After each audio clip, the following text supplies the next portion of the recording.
Welcome to Inside the Speakeasy podcast, the private room where today's sharpest founders, innovators, and renegade thinkers come to trade the ideas that move industries. This show is brought to you by High Level, the AI-driven business operating system trusted by over 2 million businesses to help automate, scale, and create real leverage. High Level isn't just a tool, it's the engine behind some of the most agile and high-performing teams on the planet. If you're ready to streamline everything, amplify your reach, and actually build a business that works for you, you're in the right place. Visit www.gohighlevel.com/speakeasy-mastermind-promo to get an exclusive 30-day trial for being a listener of the Inside the Speakeasy podcast. Enjoy the show. Welcome to Inside the Speakeasy podcast, and I am so pumped to be flying outside the U.S. border all the way south. We're making our way to Playa del Carmen, Mexico, to meet one of our amazing members, Alex Snider from Leaders Who Build. And if you are stuck in the trenches, firefighting in your business, running around in crazy chaos, that would be me and many others in this community and others who are listening, then you're going to love this podcast because Alex literally works with tons of CEOs and executives and helps them really just find ways to have a calendar that aligns with the life they want to live and get out of the crazy chaos. And she's got so many tools and systems that she's done over the 20 plus years of being in major corporations to now consulting with lots of other businesses and providing magic for many. And she's going to drop some words of wisdom today. Welcome to the show, Alex. Eric, thank you so much for having me. I can't wait to dig in. It's been so exciting for Speakeasy to be coming to Playa and us starting this chapter.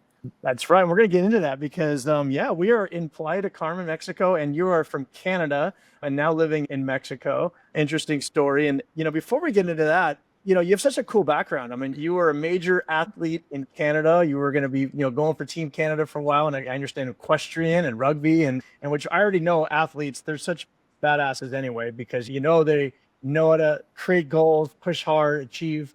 And so I love working with athletes, especially I remember when I was hiring people, I'm like, oh, you're an athlete. That's great. So there's a lot of the skill sets you take out of that. I know you're applying now.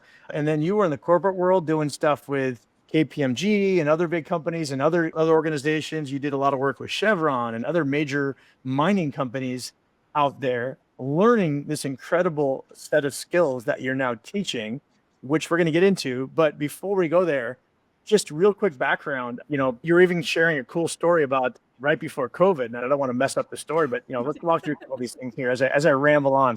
Oh, yeah. I mean, as you said, Canada born and raised. And I've lived abroad majority of my adult life, the last 20 years. Majority of my work experience is cross-border. So, I've lived on 4 continents, probably. Yeah, 4 continents. Wow. And what you were referring to after I decided to leave strategy consulting and M&A advisory in the energy natural resources space, in the big leagues, the corporate space, and sell everything, become nomadic, and then partner into a startup and co-found another, because why do one easy thing or hard thing at a time? Why do one easy thing at a time? Yeah, there's quite a long story, but we got to the point where we looked for an exit on one of the startups. And within about 6 months, we had a leader, someone we were kind of getting to LOI, getting ready to finalize this deal. And I flew from Indonesia to Toronto because I was still nomadic. I was living in different places. Right. But I said, I can operate and run companies from abroad, but I got to be with my business partner to round this deal. Yeah, I landed on March 13th, 2020, and I'm, pretty sure everybody remembers that date because the next day the borders closed. Not the deal. Yeah. And long story short, the deal died within about 3 weeks. The company we thought might be dying about 2 months later. Yeah. We had a pretty ambitious pivot, and we ended up 3xing the company in 10 months and then exiting in April of 2021. Whoa. So a lot of application of what I had learned so far, a lot of lessons, a lot of stress testing, our beliefs, our hypothesis of what allows a company to beat the odds, what is the infrastructure you need to truly have that, what I consider culture of high performance, innovation, and resilience. Yep. So you're going to share some of those nuggets that you apply that, you get that nice exit, and who you are now teaching others this. I mean, I mean, let's go back. So you're out in Canada and you're now entering the corporate world and doing what? Yeah, so I did a lot of things between kind of the end of my athletic career and heading into my MBA, so my master's in strategy, finance, leadership. And then I graduated during the housing crisis when nobody was getting jobs. Yep. But I was very fortunate. I got my dream job in my dream company. So I worked in a boutique firm. I worked on strategy. I worked on operational improvement methodologies. I also did some random things around like, lots of negotiation projects, which was really cool. I had dived deep into that during my master's, so it was very serendipitous. And then I worked all over. So I got loaned out to projects in Africa and all over the place. I met Oh, other country teams and then relocated to London, where I actually reconnected with people I'd known when I was living in Singapore at the end of my master's. So I really have moved around, built analytics tools and methodologies in the global strategy group internally, and also did a lot of M&A advisory at that time as well. So I may have skipped over, we got acquired by KPMG. So I joined a okay. boutique and then we got acquired, and that kind of gave me that more international path, which I had been aiming to forge for the boutique, but then we got acquired. So yeah, Yep. been through a lot of things. That's amazing. And then, and you grew up in what, in Toronto, out in Canada? Ottawa and Montreal. Out of Montreal. Okay. So, I mean, we'll have, Yeah. if we have time, we'll get into some of the travel because I think those even listening, we have so many people that love to travel different places and thought about moving from wherever they're at to somewhere else. Is the grass really that green? Or maybe we could talk about which grass is the greenest from your perspective. I mean, let's dig in. What are you finding? You've worked with a lot of different companies out there and especially, I mean, I don't know, do you see it more in the bigger companies, smaller companies? What are you seeing as a common thing that we're all just like, okay, here we go again. There's chaos, frustration, CEOs pulling their hair out, getting gray hair faster than they should, et cetera, et cetera. No sleep. There are definitely different drivers. Mhm. And I guess I'll start with this thought because I think it's really important. As you grow a company, and I mean, I believe in this so much in life and in business that the spiral of life is part of the tattoo on my arm. Because Cool. as you grow an organization at 1 million, at 10 million, at 100 million, you are going around and you will come up against similar things. And if you look at things from the wrong angle, like you look at it from the top, it just looks like you're going in a circle and you're like, but I dealt with this. How am I coming up against this problem again? But if you look at Mhm. it from the side, you see the spiral. You see that, yeah, you're coming around the circle, but at another level and another level. And so you will face process issues. You will face people and team structure issues. You will face market issues. You will face all kinds of things, but you will face them with more knowledge, more resources. And typically, if you're able to harness that, you will be able to address them more efficiently. And so there are lots of drivers that keep CEOs up at night. And I think one of them is not understanding that perspective, right? Mm. Is not understanding that this isn't actually the same problem. It's just that point in the cycle of growth. And so if you don't realize that, then you don't typically optimally draw on the knowledge and resources because you get stuck in the frustration first. So I think that's a really important perspective. But if I were to think about, like you were saying, the chaos and the being stuck in the trenches, what I see and the clients that I work with the most are over-functioning leaders. And these are people who, through the best intention, are Mhm. trying to do everything for everyone to the detriment of everything and everyone that they're trying to be there for. And that comes from as you grow an organization. And I see this at all levels. I would say it's maybe a little more prevalent in founders, owners who, grew something from day zero. Okay. You do something and you become good enough that you bring people in. And then you have to learn a million skills and wear all the hats and keep all the plates spinning. And then you're a manager, you're a founder. And that is great. And you have to learn a certain amount to be able to then build the company further. But at some point, you have to start also delegating those things out and Hmm. moving from a manager who touches everything, makes all the decisions, oversees everybody, really drives everything forward to some degree themselves, to Hmm. a leader who Hmm. puts the right people in the right place, like equips them and enables them and fosters their growth. That's Hmm. scalable. That's sustainable. Manager, you're capped. And so that shift from manager mode to a leader who Mhm. understands how to let things go, how to delegate, how to really get the best out of people, is a very uncomfortable transition, and one which requires a lot of emotional regulation, self-awareness, communication, and frankly, we hear this all the time, but like not being the smartest person in the room, asking for help, all of these Mm. things that seem antithetical to what I think sometimes we paint the entrepreneur personality. And Mhm. there are big extreme personalities that we see on magazines, but those are not the majority of successful Mm. entrepreneurs. Got it. So, no, I mean, that makes sense. You're saying it. I mean, to me, so it seems like so much, and I would imagine a lot of your work, and we're talking about really what you're doing, which is being the strategic growth architect for these companies. A lot of it comes out of, I mean, it's as simple as saying that, and I know it's not simple in practice and theory, but it's as simple as saying that just that transition, from manager to leader, although it's so easy to say, and yes, we all intuitively understand that's what we got to do, but you're saying, yes, but there's probably 15, 20 habits and things to actually do to Oh, achieve yeah. that goal. And that's where we all tend to fail. Oh, yeah, because it's really multifaceted because it's, do you have a mission that is clearly defined and that you communicate in a way that galvanizes people? Great. That's like one personality type and skill Mm. you can hone. Okay, great. Are you then able to engage with your teams and really break things down and have them understand their role and performance develop them and do this? Okay, great. That's like another skill set.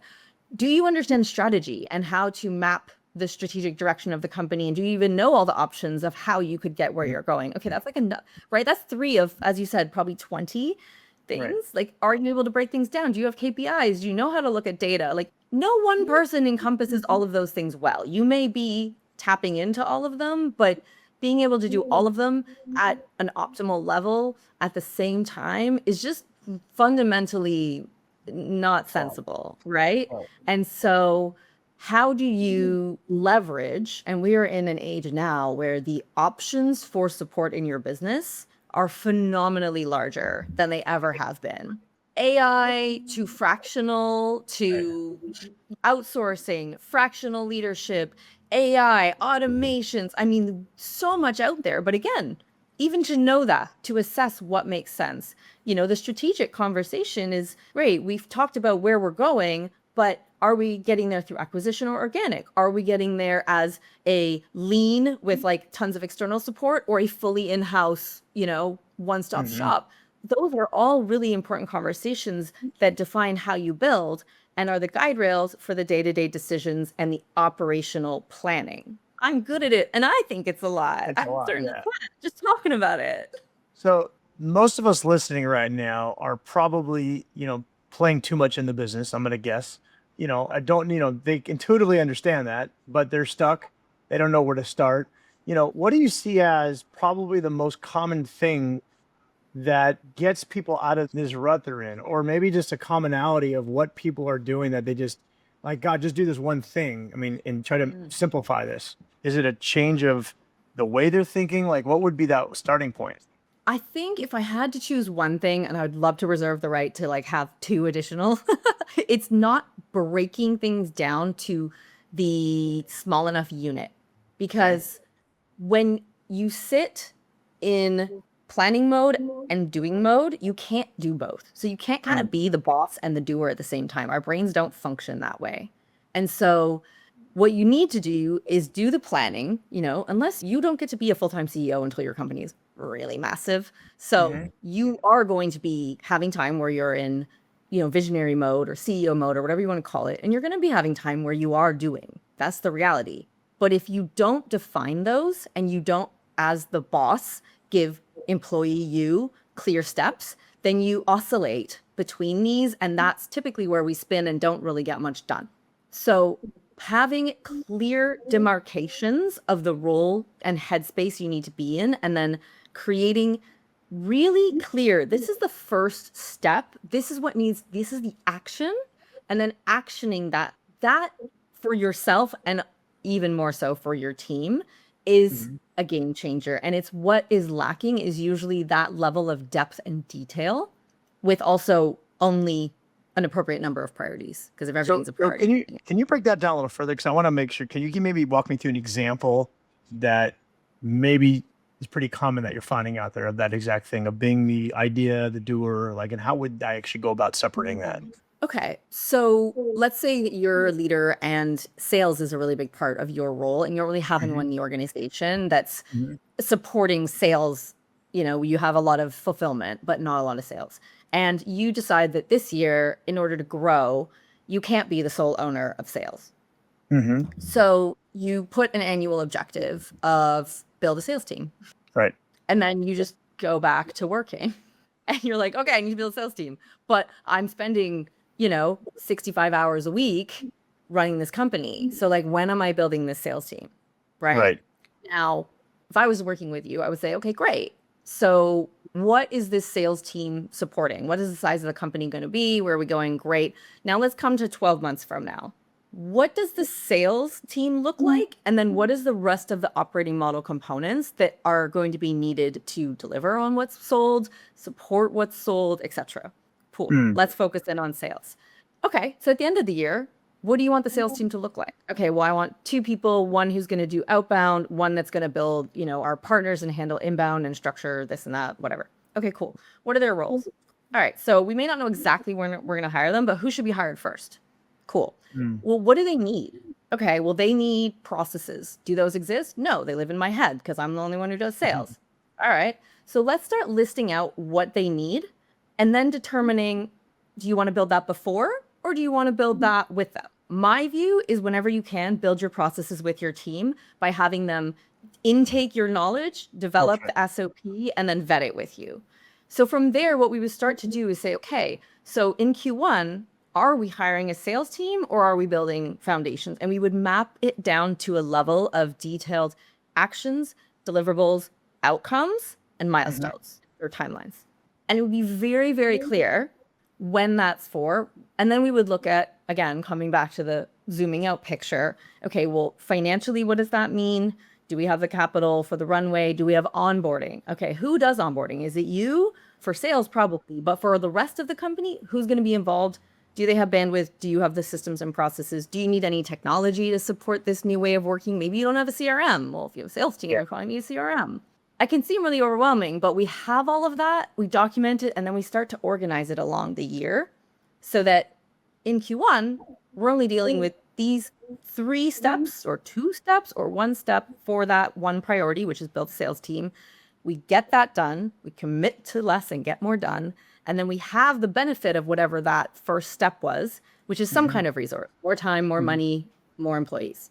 Then I we love. leverage them to the next one. So let me recap what I'm hearing you say because I think it's great, and I think it's almost like a lot of what you're saying is probably intuitively everybody intuitively understands, but their ability to execute on that is where they get Oh, yeah. stuck because it is I always go to the quadrant 2, right? It's definitely not urgent, but it's important. Therefore, I put it off. And what you're saying is, nope, you got to make it important right now and urgent.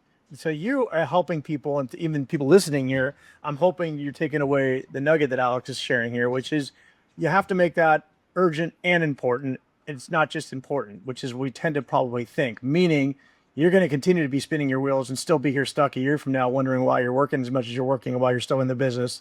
And then, even though you said seemed to like a lot of questions, that's just a matter of sitting down, whether you're hiring a coach like Alex or not say coach, that's not the wrong word, but a growth architect like Alex, who's really walking you through the right questions, or you're figuring out the right questions yourself.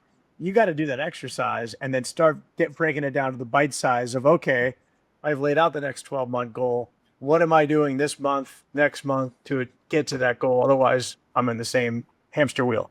Yes. And I will say priority rollover is momentum murder and frankly motivation murder for your team. Okay, so what I think I'm translating that is if you thought it was a priority, but you just keep kicking the can down the road, your team was excited that you were going to build this plan, and now you haven't built it yet, and you just keep delaying because you're going putting out fires all day long.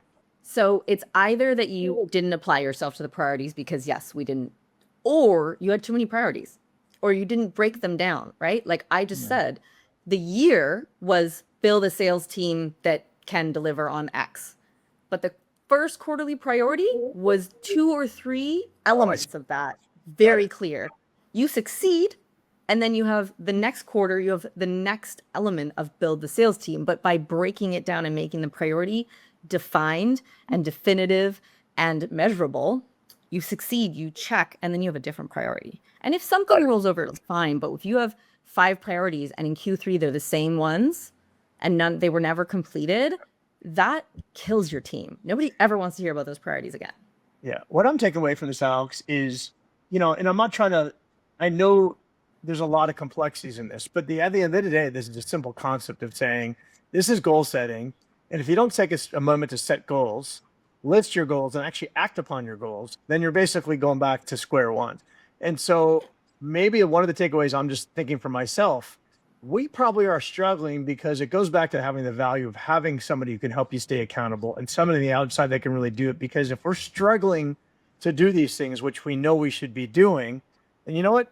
Then it's time to probably delegate and get somebody that's going to, crack the whip on you, like an Alex or somebody else that you like, because you just need it and you need somebody to be accountable because it's too easy to fall back into the fire mode. Is that what you're finding a lot of your clients and what's happening in your world?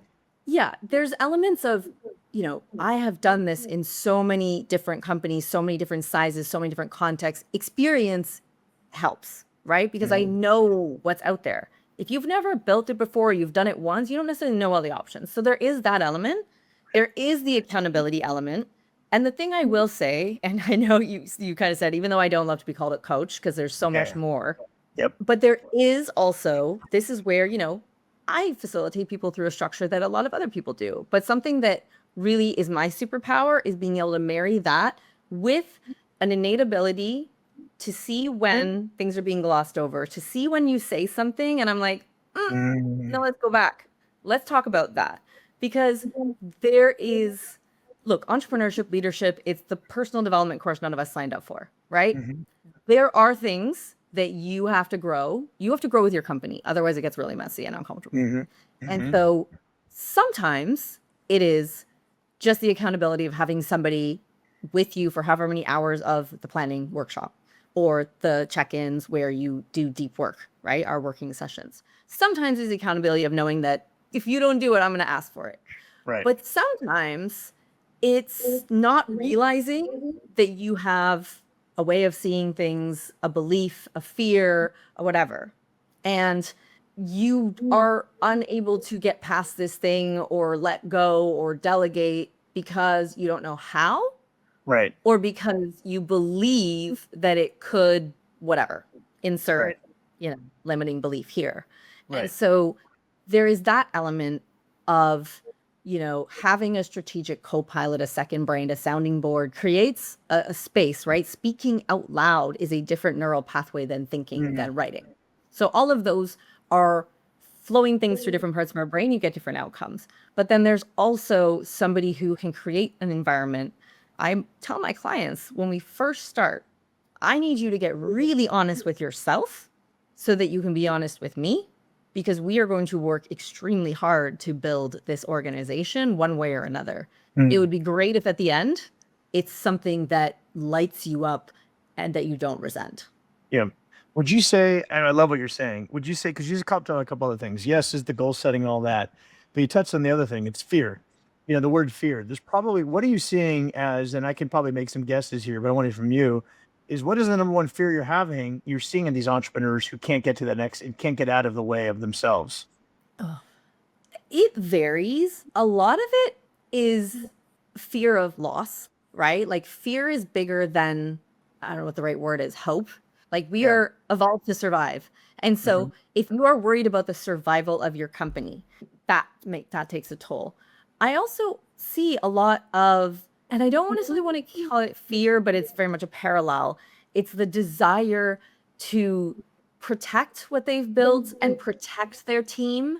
And I'm very familiar with this feeling. Giving up control, fear of letting go of control. Yeah, it's fear of letting go of control, but it's also fear of, hanging someone out to dry as well, right? Like I talk with my clients, I'm like, if you want ownership, if you want a team that acts with ownership, that owns outcomes, they need to understand their role in the organization, just like you do in a sports team, right? You gotta know where you are in the play, what your role is, where you're going, what to look for. You need to understand the mission and care about it. So as a leader, it's your job to communicate in a way that galvanizes people. And then if people aren't on board, as in a smaller organization, they got to go. Right. But you then have to help them understand why the widgets that they work on drive the success of the organization, right? And then you have to give them a chance to like go beyond that and really own it and really, push the boundaries and do that. And if you are this like safety backstop at all times, keeping them comfortable, they won't do that. Right. They will either stay safe or they will be like, fuck this. And they'll go somewhere else where they get to fly. Yeah. Right. And you don't want those people leaving. Those people are great. Those are the ones you want to keep. And so this desire to protect people, this fear of letting them fail, either because of the impact it will have on the business or the impact it will have on them, ultimately ends up clipping their wings and creating a chasm between them and you or the leadership team. And that is what keeps you up at night. It's like, well, why isn't my team stepping up? Yeah. So therefore, you're doing all the work. You're proving everything. They're not going anywhere. And they're just like, what the hell? Why didn't even bother doing the work? I'll just let you wait to... Yeah, no, I agree with that. I've seen that, I call it the safety net. I always joke around sometimes when executives go on vacation for 2 weeks. I'm like, good, go away. Let your team fail. Let them have, there's no safety net. Now they're going to have to flourish and actually get the job done. And magic will happen. And you'd be surprised. Talking about creating safe place to fail, right? You want to give them a place to stretch that if they do fall, they learn a lesson without tanking the company. Right. Learn a lesson. Did you understand a lesson? Great. Now you've reiterated they understand what happened. They'll probably not do it again. Right. What their capability is.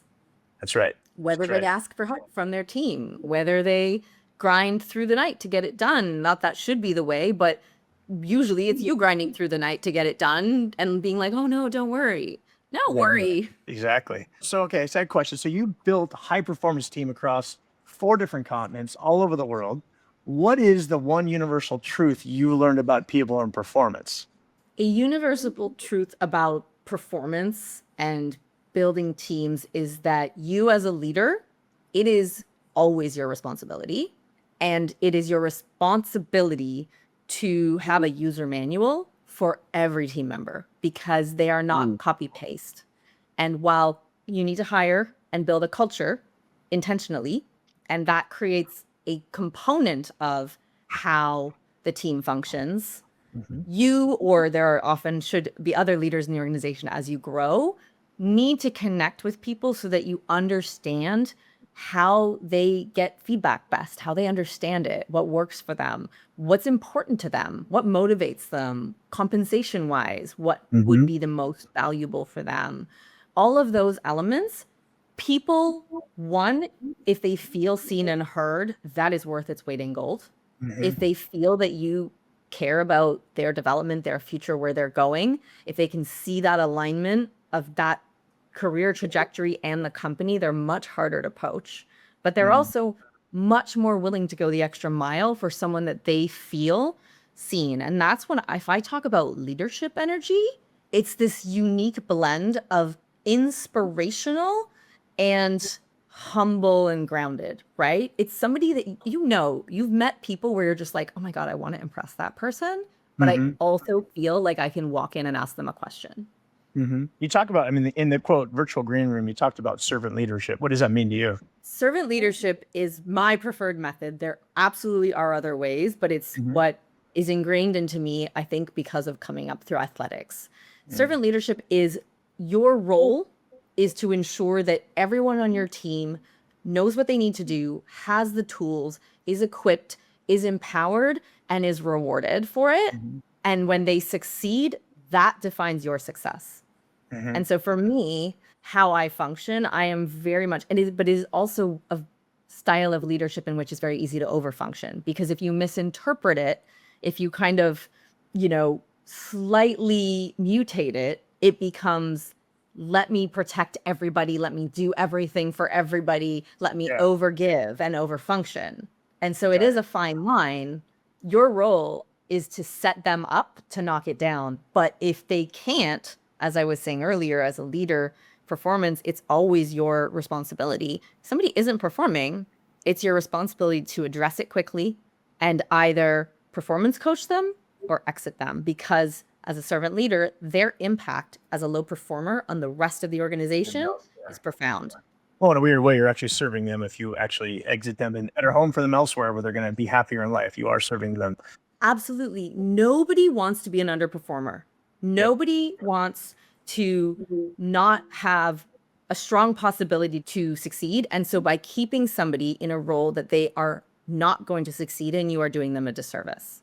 So, okay. So now you're talking about breaking out of the quote manager mode and get out of the weeds and all that. So in your clients and you work with them, what does that actually feel like when somebody finally steps into true leadership? What have you witnessed? Well, the process to get there is supremely uncomfortable because you go from having a million tangible, productive things that are very busy to much less tangible, less check the box at the end of the day. And it can feel extremely uncomfortable, like you're kind of useless, like you're not contributing. And so I always tell people, like, I need you to hang in there and just Mm-hmm. trust Mm-hmm. while we go through this part because Mm-hmm. as high performers, it's fundamentally like antithetical to our desire to like get things done and tangibly see progress. Mm-hmm. But once you get there, it allows you to really change gears and like Wow. really accelerate. You live 80% of your day in, if you want to call it zone of genius, superpower, where what you do and the way you do it, which I call cheat codes, like what is the way you work alone with people, is optimized. And so you are outputting at this optimal capacity into the business, which is a needle mover, and it is filtering down through this organization and people and roles and processes that amplifies it. I mean, you're actually sitting there being able to think about ideas and business and vision, and your thought immediately goes, gets shot into the team, and the machine actually then creates a Yeah. beautiful output of your vision And a, in an efficient way. And it's like, wow, this feels amazing. yeah, and a lot of the time that's because now there's like a translator or a filter between you Right. and certain parts of the team and this and everyone's different, but that the speed at which you can grow and the space you have to think strategically, to pivot, to understand things and like collate information because you're not doing tactical things really is a fundamental change. And then the other thing, again, as I said, we speak about what is the company, where is it going, what is it going to achieve, and then what does your role and life look like? Mhm. It means that you're living like in integrity as a leader too. I say employees are very Mhm. much like children. They don't handle hypocrites. The whole like Mhm. do as I say, not as I do thing doesn't Mhm. fly. So Yeah. if you're trying to build a culture of this and you want your employees to be, emotionally regulated and like emotionally mature humans, and you're not sleeping, not aligning your priorities that you say, your family, your health, whatever, but you're just grinding on, 2 hours of sleep and caffeine for 3 years in a row. One, God knows when you're gonna like fly off the handle. Yeah. Yeah. Two, that I do not care what kind of organization you have, people see it. Whether they see it visually and know exactly or they just sense it, they know. And Yep. so being that in leader in integrity is so important for how you connect to your organization and your team and having the things that are most important to you. And I'm not here to tell you what those are, but for a lot of people, they are family, community, health and fitness, maybe building another company, whatever. Having those Hmm. are what make you the best version of you, which allow you to show up as the best leader. Right. I can. Nobody has their aha moment staring into Excel at 2 a.m. Right. They have it at the gym, on the back of a jet ski, like doing other things. That's when your brain processes. And I'm genuinely talking about neuroscience because I'm a giant nerd. Like, Yeah. that's how it works. You intake, you learn, you work hard, but you need to disconnect in certain ways for your brain to create connections. Love it. And that magic happens. Okay. So I think last couple of questions here. A lot of this is about trust in team, delegating correctly, building systems. What's something that would you say a lot of people that you work with get wrong about the delegation or trust of things? Yeah.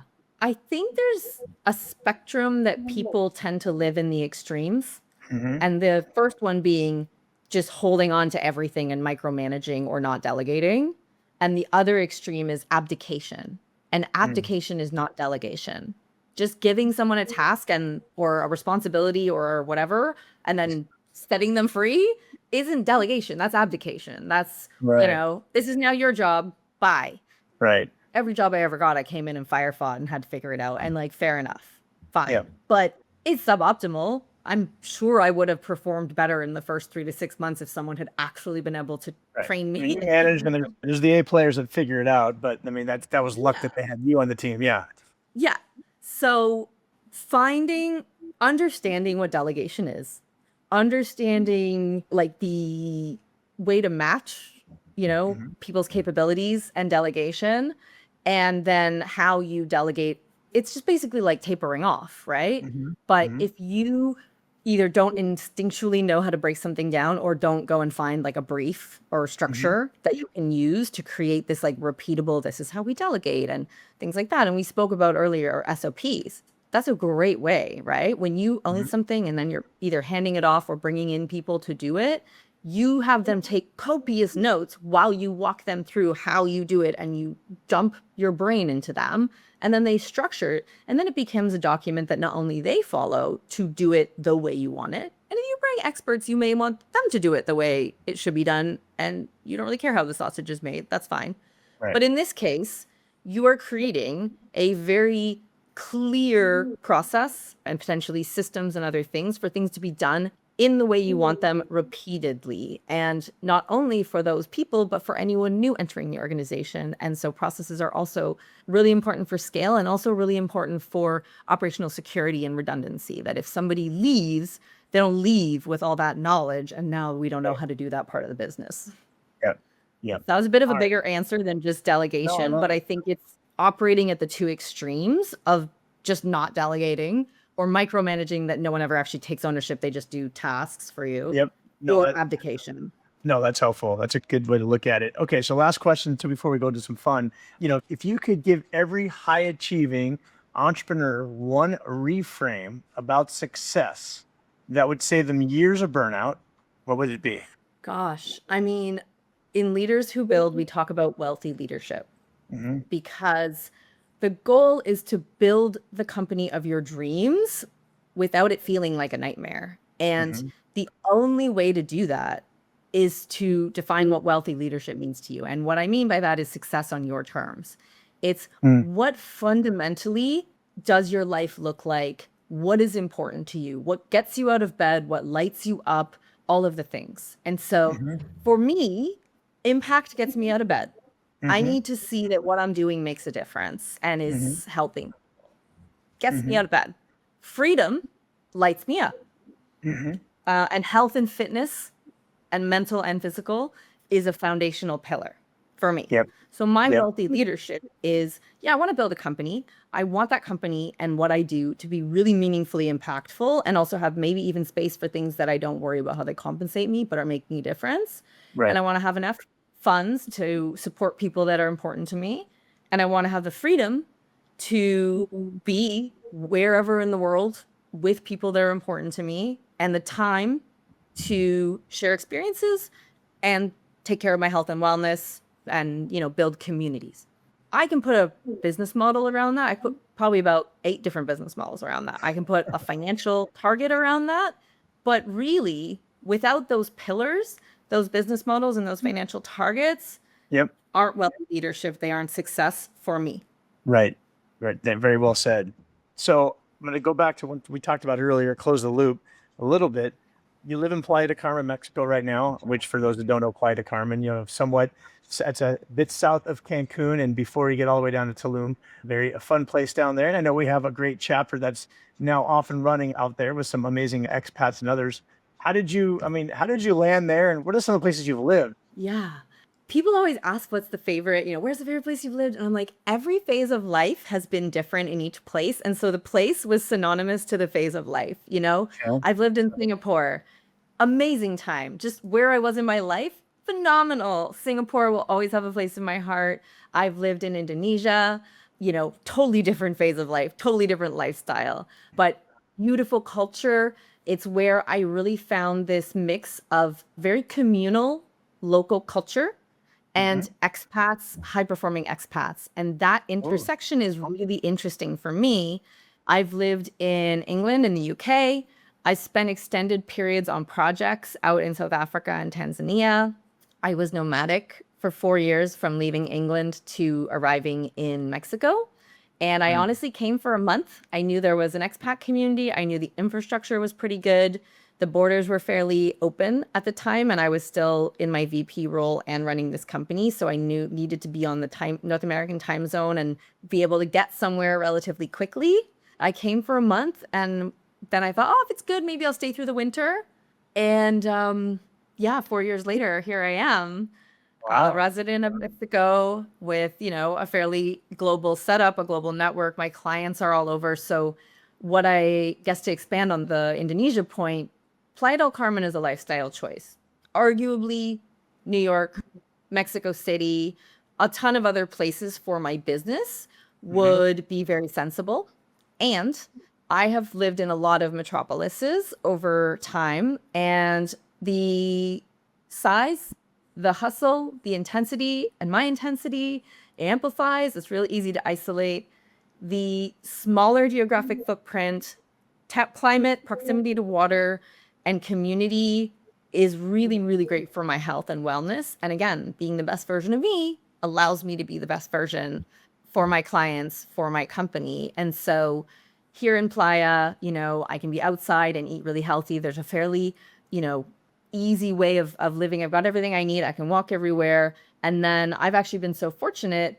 The community has shifted in the 4 years I've been here. There's a lot more people who live here full time like I do.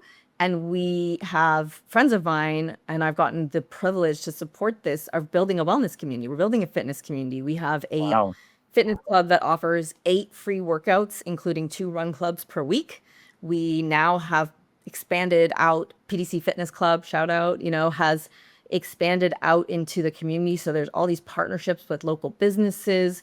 We do these big sponsored morning runs at sunrise, and then there's ice baths and coffee and DJs afterwards. Sounds like you've had a nice home for a while. I love it. And anybody listening, hopefully, if you're out that way, definitely find Alex in our community. Look her up. I'm sure her along with Carla and Alex and Kate Buck and all of our other great, amazing people out in Playa del Carmen would love to host you and show you around the amazingness out there. Last question, Alex, I know it's only been a few months for you, but how have you enjoyed Speakeasy so far? Oh, fantastic. I have been really loving, getting into the space. I mean, I will say, Eric, you gave one of the best onboardings I've ever had to a platform. So the community platform, the layout, all the tools, it's a lot, but it is so well organized that it's really exciting to get in there. People are wonderful. The virtual conversations are great because for me, the global footprint is a big part of why I decided to join Speakeasy, and I can't wait to drop into other chapter events. And then, not being a chapter leader, but just being here in the first phase and having, Carla and Alex are really good friends of mine. Seeing this development, it was something I was actually thinking of starting a mastermind in Playa before this came up. And so the serendipity and timeliness of it feels amazing. And I can't wait to see what we build. We are also a great location for, bigger multi-chapter events. Right. In the future. I love it. Maybe we'll set a goal. Maybe 2 years from now, maybe not next year, the following one, we'll do a fun annual event there. That'd be amazing. I think we do that. Actually, we're thinking about doing more experiences anyway, so we'll talk offline about that. I think that's a great idea, so we'll have some fun there. Well, Alex, thank you so much for your time and coming into the show today, and I truly look forward to more dialogue with you and conversations and doing some big things, and so we'll see you soon. Thank you. Thank you so much, Eric. This was a pleasure. And that's a wrap from the Speakeasy podcast. If something sparked for you, don't keep it to yourself. Share it, review it, and pass it to the one person who needs to hear this right now. Want in on the real mastermind? Tap the link in the show notes to apply. Until next time, keep scaling, stay sharp, and don't be the smartest one in the room.